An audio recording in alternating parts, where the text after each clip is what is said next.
Dungeons and Dragons action figures, a world where adventure never ends. You control warriors with battle-matic arms that fight grimsword. There's no escape from my evil dungeon. Strongheart. Escape is near. Mandoom and Metaflame, with battle-matic arms and shield shooters. Once again, good triumphs over evil. For now. Advanced Dungeons and Dragons action figures with battle-matic features from LJN. And now, back to Dungeons and Dragons. Well, hello. Make yourself comfortable in the cellar. I appreciate this first comment. Better than Saturday morning cartoons when I was a kid. Loved the channel. I take that as high praise. I don't even care what cartoons you watched. I didn't remember what Saturday morning cartoons meant. All right, so thank you. Only a recent viewer. Looking forward to your viewing your entire backlog. Well, you got some listening to hear. I'll bet there's 200 hours. Forgive me if these have been asked before. Of all your work at TSR, which are you the least proud of? Well, it's not a single product, though there's several I was proud of. The work I did on D&D, William the Conqueror 1066, the goofy games we did in Dragon Magazine. But what I'm most proud of is that Gary and I achieved our sky blue goals, blue sky goals, and that was to build the hobby, and we did. Dragon Magazine never printed a negative review. It never showed a picture of a badly cast miniature. There was too many good things to talk about, too many good games out there to tell people about. And we knew that the rising tide would lift all boats, and by God, it did. And I was reminded of that again the other day when I went to a local game store that I was unaware even existed. Shame on me. Had 6 or 7 tables full of people playing. I was very impressed, and a vast array of lovely board games printed in China, as we talked about last time. And I found a game that I was pleased enough to pick up. I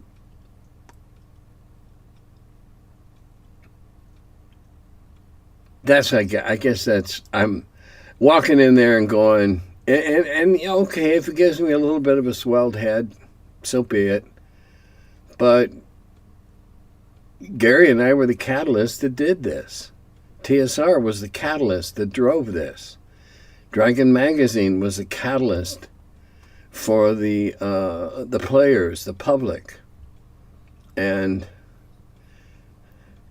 we changed it all. And in so doing, we've changed popular culture. We've changed society. God, what could possibly top that? Least proud. Oh, we did a couple of dog games. Ludus Reticulorum, which was some kind of checkers or chess from Rome. And I didn't care for that. I think that we did that to make somebody else happy so that we could publish something of theirs. I think maybe that might be what happened.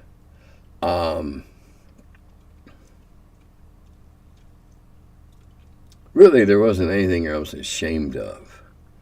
What was the most valuable lesson you learned in your time at TSR? Well, don't be such a schmuck and trust people like I did with the Blooms. Those lying sons of bitches had me fooled. I admit it. They fooled me. I thought we were part of the band of brothers, and they were in it for themselves all along.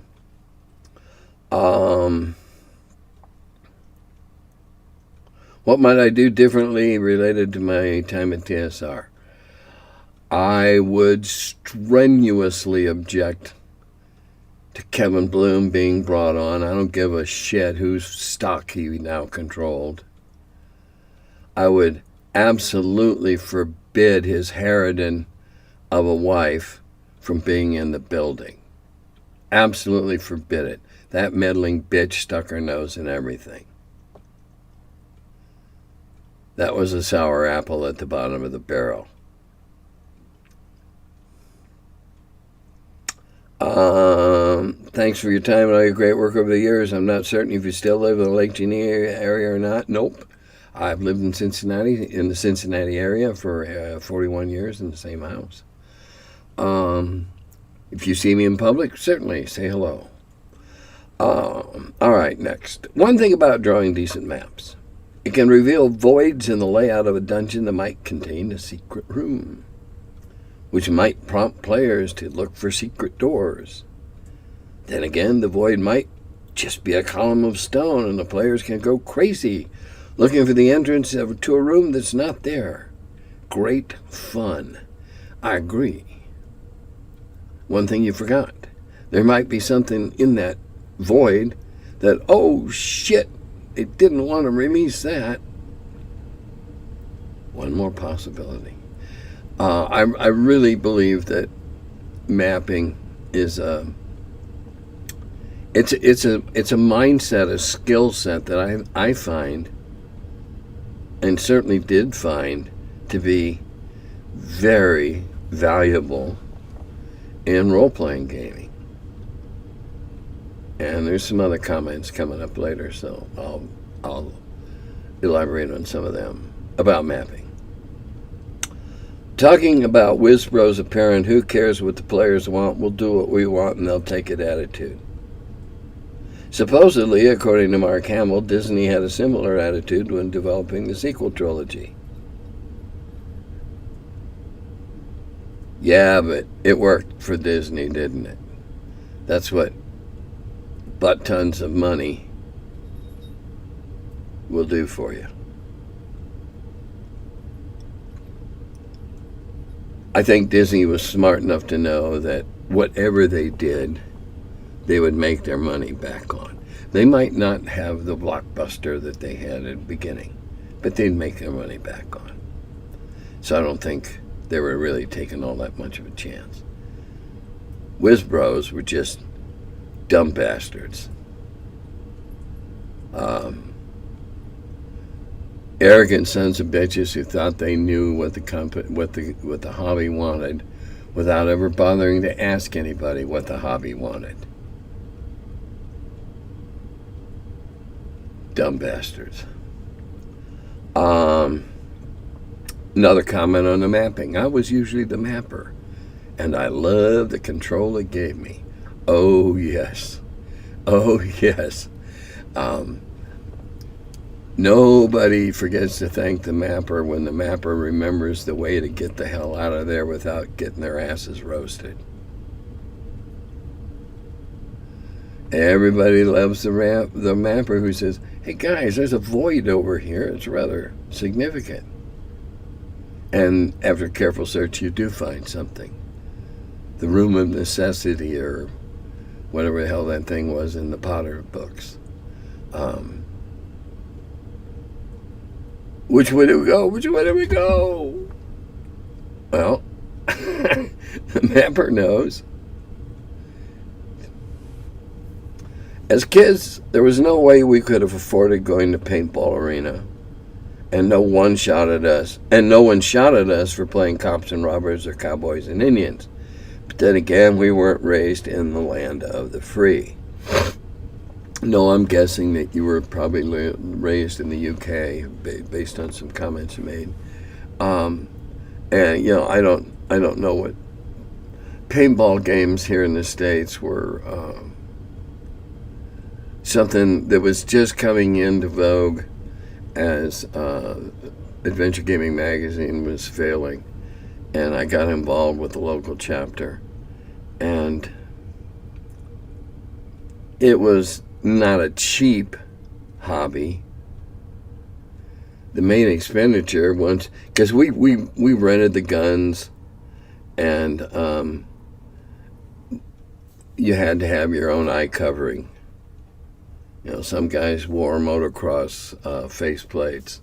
Others had, safety glasses. We made sure that they were appropriate before we let them out in the field with those guns, those nail spots.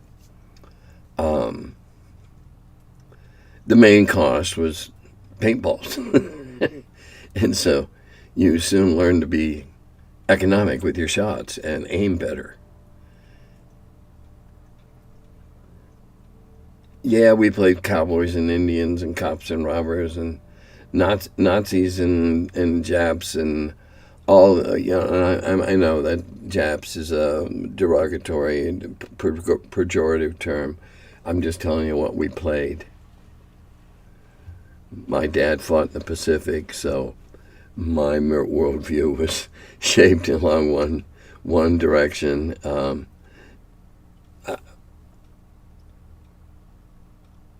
Yeah, no, nobody was gun happy back then, and you could run around at dusk carrying what we called a pop gun. It was a rifle with a metal barrel and a lever action, and it went pop. And when you shot it, or it shot a cork, or if you were particularly vicious, you could stick the end into a clay bank and shoot a wad of clay. Not very far, but within 20 feet it hurt like hell. But we didn't have people coming out and shooting at us from their front porch. No, we did not. So, yeah, I deplore the proliferation of guns that we have. I deplore it. So many of these people that are such gun fetishists have never fired in anger, have never gone to war. If they had, I think they'd have different thoughts. Some of them anyway. The smarter ones. The dumbasses, well. That's how we call the herd. I recommend Elizabeth Moon's excellent trilogy, The Deed of Paxenarian, to people.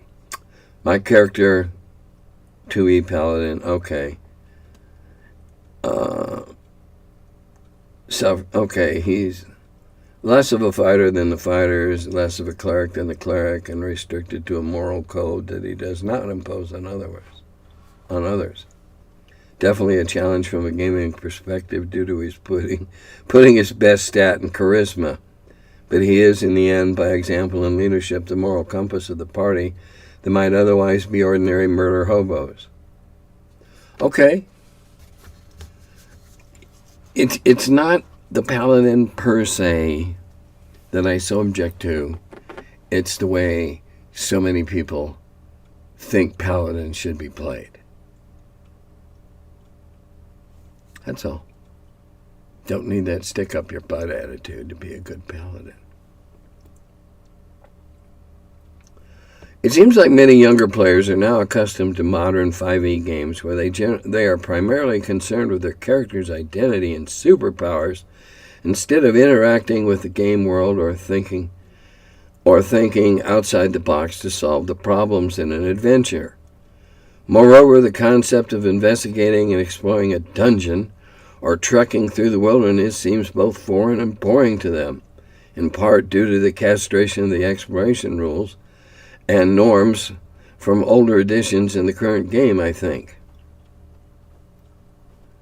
Okay, yeah, I heard they emasculated the outdoors, or not to offend any female listeners. If you can't be emasculated, I guess you can have a histo. Anyway, I'm not trying to, not trying to piss anybody off in particular. Games now have plots and character arcs. The social contract has become the PCs cannot be killed, because that would ruin the plot, and that's not fun.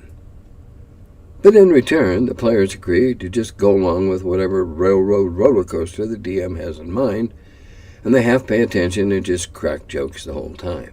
God damn, that must be a hell of a group you play with, or have seen playing.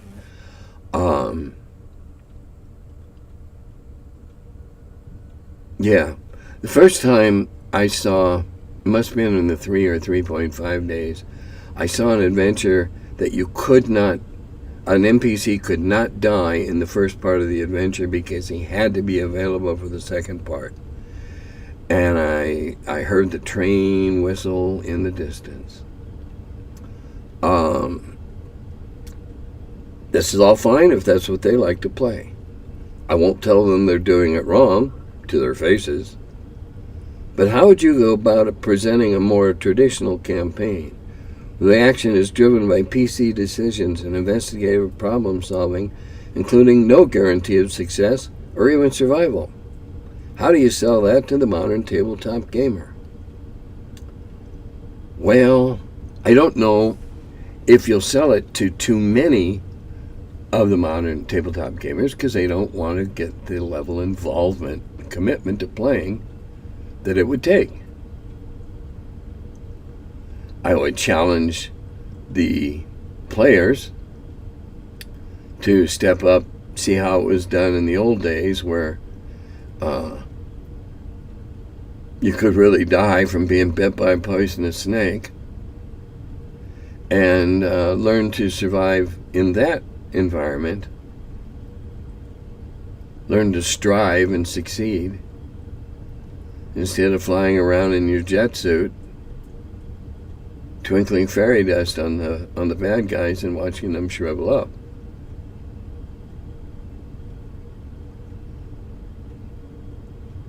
I'd want to know the group a little bit. Or if it was at a con and I had a bunch of late edition people come up and challenge me, I'd taunt them.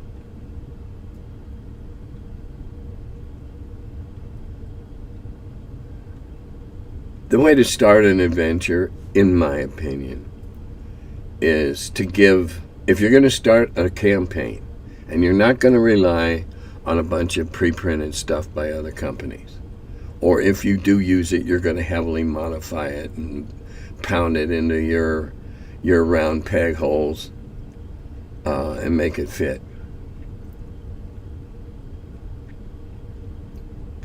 You give them 2 or 3 options. First off, you got to come up with some kind of hokey how they all meet. All right, that's your hardest part, in my opinion. Figuring out a way that they all met, or that 2 or 3 of them met and then they picked up a 4th one along the way. You're going to have fun like that. It's their story. They're going to write it. You're just going to be the editor. And let them choose which option. Do they want to go see why the pigs are disappearing? Do they want to go see why they've been finding disemboweled cows? Or what's this rumor about a couple of babies being kidnapped, snatched? Let the players decide what they want to go do, because it's their story after all.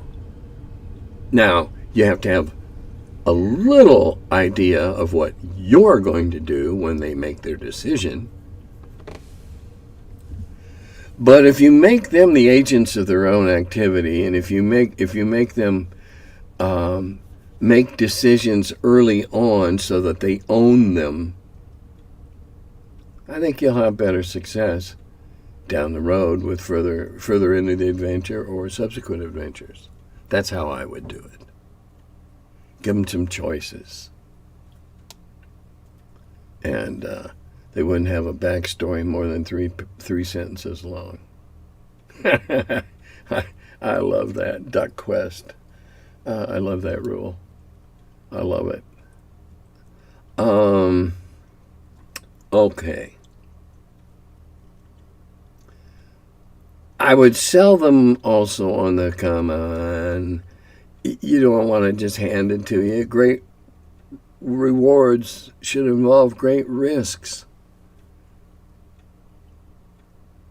I challenge their competitiveness. No, you're not going to get it handed to you on a platter with linen.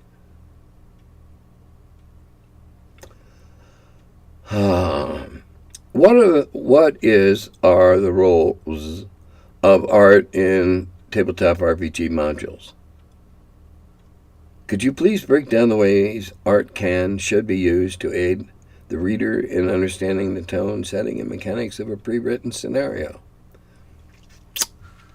Well, the most important thing for the art to be is representative of anything new in your adventure. Some monster that you've concocted or some variation of a monster you've concocted. It's easy enough to say, oh, you're faced by a band of 5 orcs. Everybody's going to see a little orc a little differently in their mind, but they're all going to be orcs, and they're going to fight them as orcs. But if they come up on a gallywampus, well, they kind of need to get an idea what a gallywampus looks like beyond your description, because then they can have a focus, an object to think about. That's one thing art can do. The cover, well, the cover's got to hook you, doesn't it? It's got to be something so intriguing that it makes you pick it up to look at it. Now, depending upon how the adventure is packaged, you may have nothing more but the back side of the shrink-wrapped product that has a synopsis, a little blurb about what the adventure is and how many levels you need to be in, etc., if that stuff isn't already on the front. Good art can set a tone. If there is a scene, a snapshot somewhere in the adventure that involves a falling down mansion or an eerily lit laboratory or something of this nature, the art can reinforce that, especially if what you're illustrating are things that not everybody has a mental picture of. Okay? People have read about Rakshasa. Okay, yeah, that's a plural. But it helps to have one of those little rascals in the book to give a focus, a target, if you will. Helps understand what they're dealing with.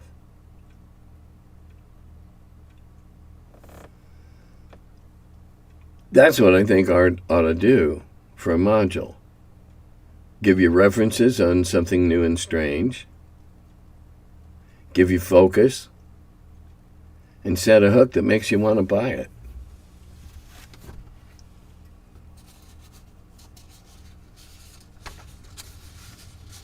That's what I would look at if I were publishing another one, which I will be soon.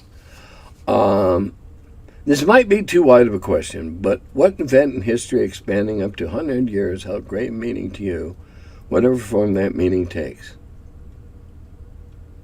Okay. All right. I'm not going to speculate. For me, it's the Winter War, imagining going at all odds against the Red Baron surviving. It reminds me of old school D&D, which I've become more keen to than the new school, because the odds are against you, but you need to figure your way out of the problem. This, in my opinion, might also be biased for a Finn. Yeah, I got the idea that he probably was Finnish. I'm a Finn as well, and I immediately referenced the Winter War. I wouldn't be what I am if it wasn't for all the veterans who served our future. As I'm writing this, it reminds me of D&D and the consequences of your actions. Okay. Again, I don't like to get political, but the thing that I find has the most appalling meaning for me recently was Trump's pardoning of the January 6th rioters. That goes against all common decency. People were killed. They assaulted the Capitol.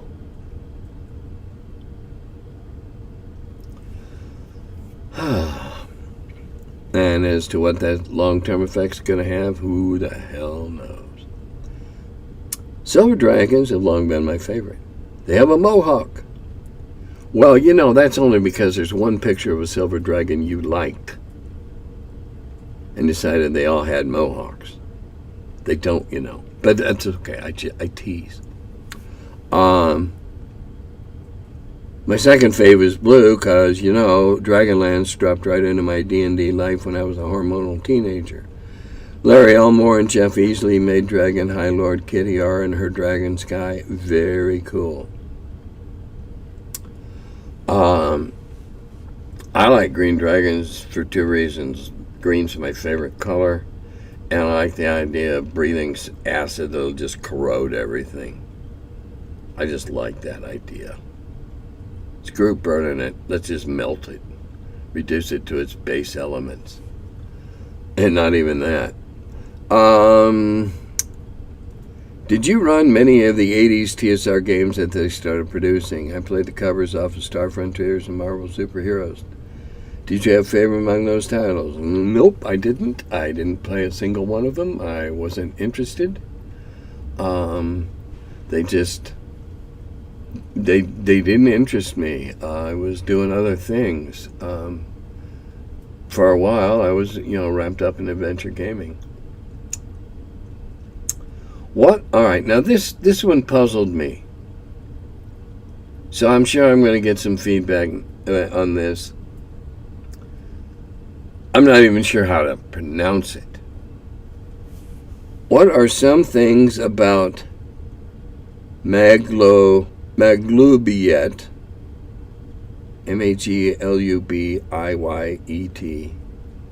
that Jim Ward may have told you about? Well, I never saw the word before it showed up in my comments. I have no idea. Jim and I were good friends, but we did not. It wasn't the kind of friendship where we shared everything that was going on in our games. We would talk in vague terms about what we were doing game-wise or so, but I was never privy to any of the inner workings. I didn't proofread it or edit it or anything, unless he was doing it for Eldritch, and I don't recall anything like that from Eldritch.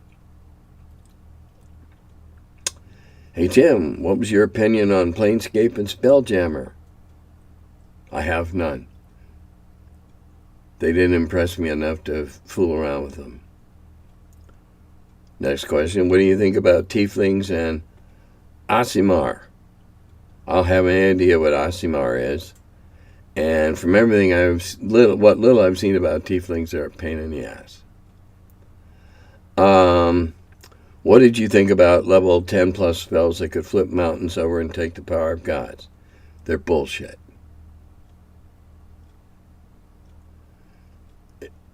That's not what... That kind of crap's not necessary to have a great time playing D&D. Come on.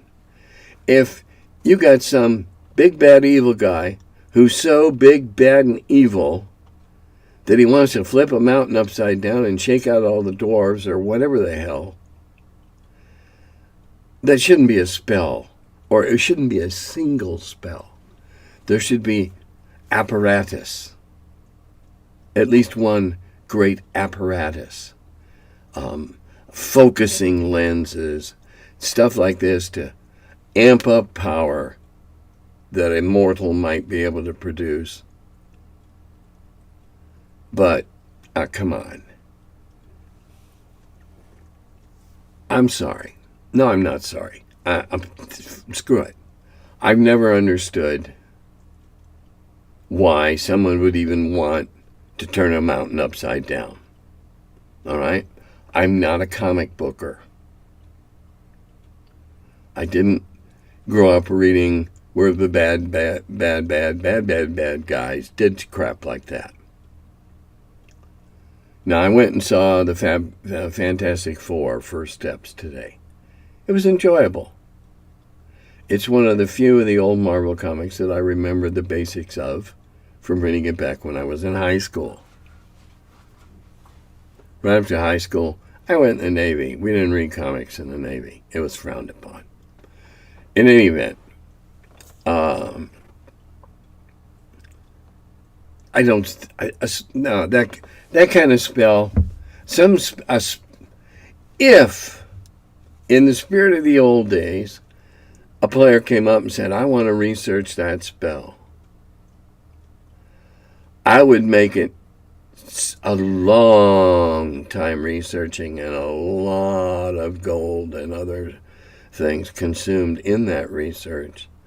I would make it so dangerous that there was a better than even chance at even trying to say the spell after you'd concocted it would drive you permanently insane or just make your brain explode.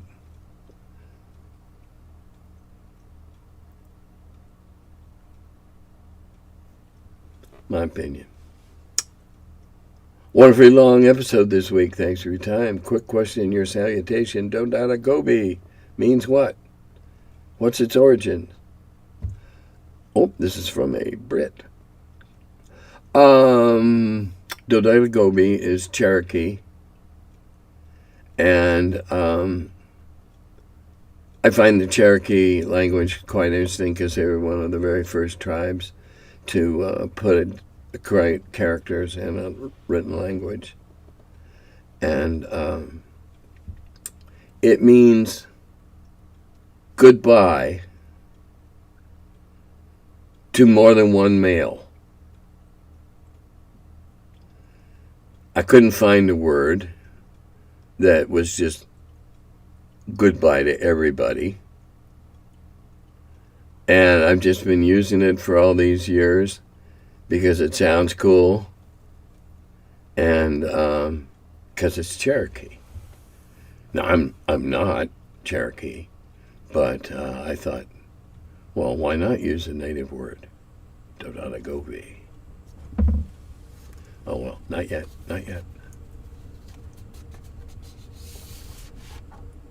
Regarding managing and reining in PC abilities. Here we go into another I got a game story. But it makes a decent point, so I'll humor it. I remember one game that was being run 10 years or more ago at a local shop. It was either 3.5 or Pathfinder ripoff. There's one player who's a sad little Nemish. I'll call him Melvin, not his name. And I think the DM took pity on him and allowed him a great deal of liberty in developing his character. In fairly short order, the game developed into The Melvin Show, because Melvin's character was so overpowered that the rest of the party became an audience for Melvin's exploits. It's really important to keep both keep the PCs balanced and also give each type of character a chance to shine. It's no good having an exceptionally sneaky character if the adventure never gives them a chance to commit trivia by sneaking. Good point.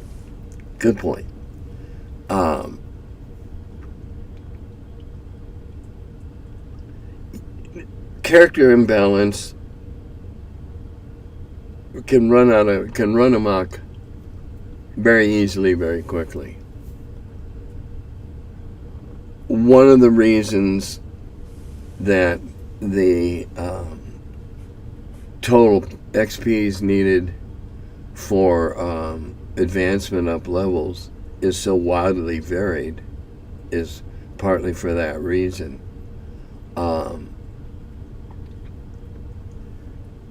You don't want the magic users in the group becoming super powerful. You don't want the fighters to all become thugs and push you around and graft and grift off you. There's reasons that those numbers are such, because let's face it, if you used one of the early suggested methods of determining and awarding XP was that the group shared equally. Well, you want your fighters to get better so you don't die next week. But you're not too keen on having the magic users all of a sudden start telling you what to do.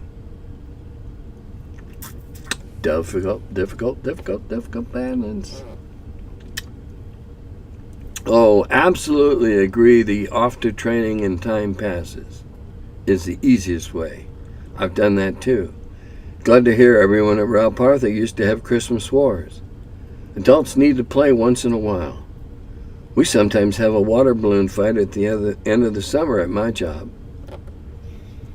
I think, something like the Partha Christmas Wars, your water balloons fight, I think they help build spirit amongst co-workers. I know that in the Partha Christmas Wars, best friends would mercilessly plot against each other to ambush them and humiliate them. And when it was in Christmas Wars time, they were best friends and worked in the same workspace next door to each other for the rest of the year. Yeah, we all need to play once in a while. Shadow Dark definitely has a good older vibe. It's definitely easier for PCs to die in that game. Well, it seems to be that the rule of thumb is the more old school it is, the easier it is to die. Well, yeah. You actually could die from... You could die from a snake bite that you made your saving throw for. Because that snake developed 41 points of venom, and you only had 18 to begin with. And even at half damage, you still took 20. Bye, you're dead. Just roll up a new character. I really believe that style of play is a lot more fun. When I run my Wheel of Blame, they're relatively low-ranked, low-level characters. Because the Wheel of Blame, I tailor the Wheel of Blame to that group. Now, the group in Okinawa wants to play in one of the Lost Adventures of Gary Con, which is swell. I'm glad to. We're going to be playing monthly. However, the little pre-gens we use for the wheel, grist for the mill. So I have to send them a copy of my badass group, the Syndicate Adventurers, something I came up with years ago. I wrote backstories on all of them, and they all are their past adventures are well represented by the numerous neat things that they each possess. We'll put it that way. They're not dripping with magic, but they're a little damp. So that's going to be a whole new thing online now. It's going to be it's going to be a lot more lethal. Mapping was super important when I started playing. Today I still put regular drawing paper out, extra pencils, and suggest someone maps. I always enjoy seeing how the mapping turns out versus what the map is. Yeah, they can try and turn that thing 3 different ways to figure out what they were doing.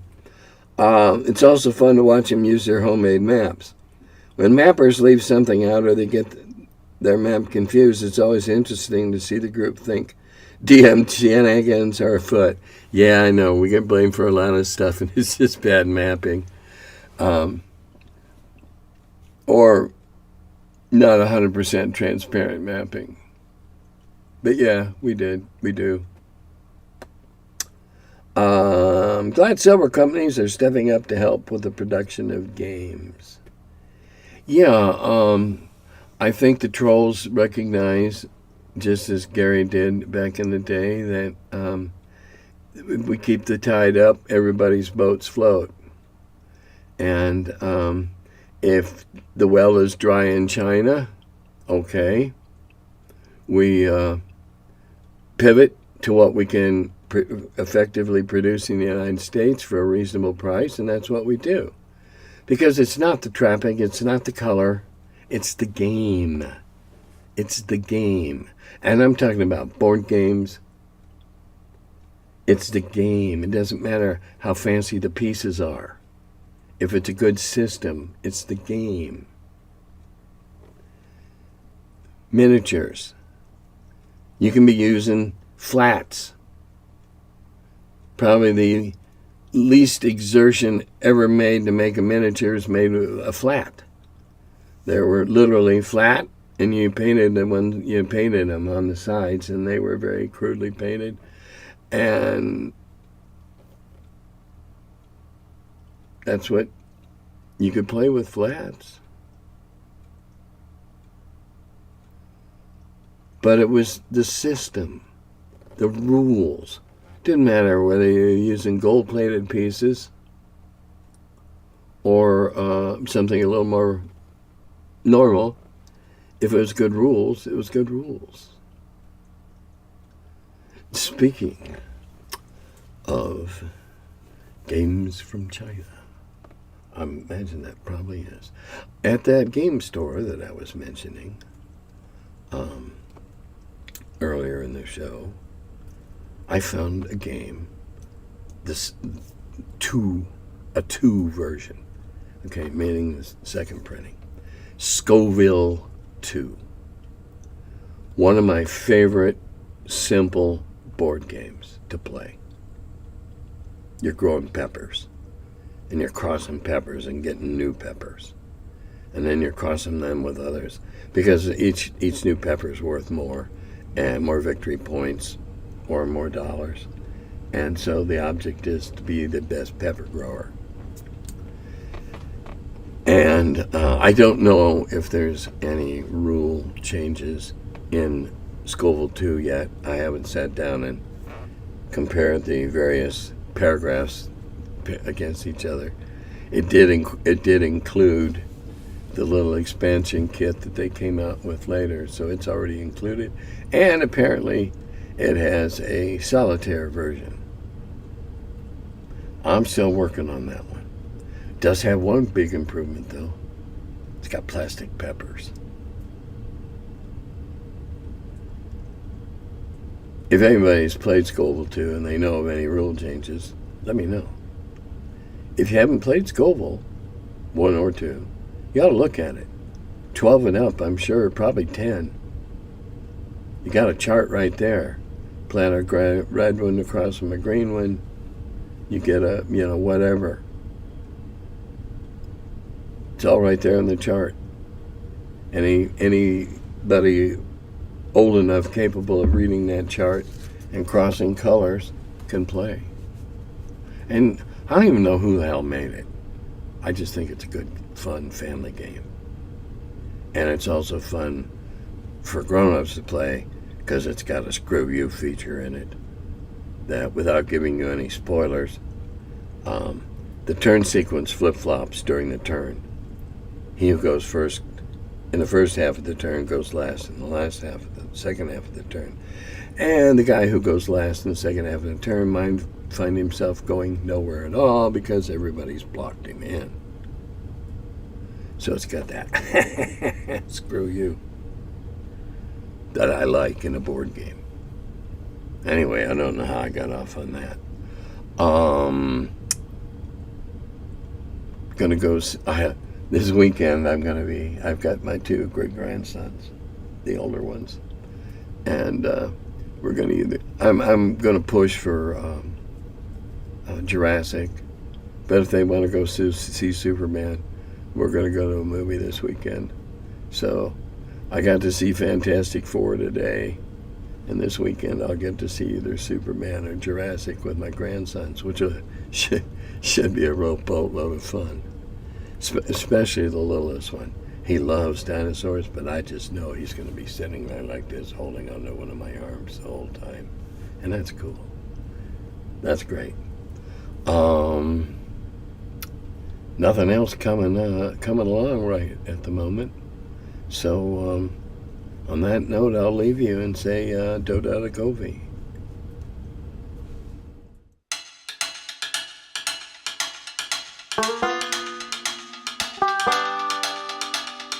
Hello, and welcome to my cellar.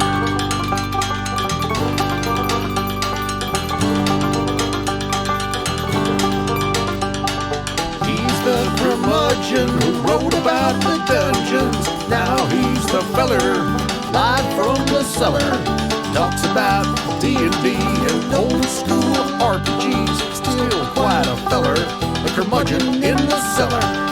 Last man around when them rates went down. Calling Gary in that Lake Geneva town. Hey Gary, it's an awful mess. Let me edit, we'll have success. D&D and Dragon Magazine. He's the curmudgeon who wrote about the dungeons. Now he's the feller, live from the cellar. Talks about D&D and old school RPGs, but he's still quite the feller, the curmudgeon in the cellar. Magic missile, it's a mortar shell. Make it hit in the first level spell. Brought psionics to the game to attack that wizard's brain. ESR and fantasy, collection of micro armory. Titan with tramp under a tree, high as could be. He's the curmudgeon who wrote about the dungeons. Now he's the feller, live from the cellar. Talks about D&D and old school RPGs, but he's still quite the feller, the curmudgeon in the cellar. Still quite the feller, the curmudgeon in the cellar. Curmudgeon.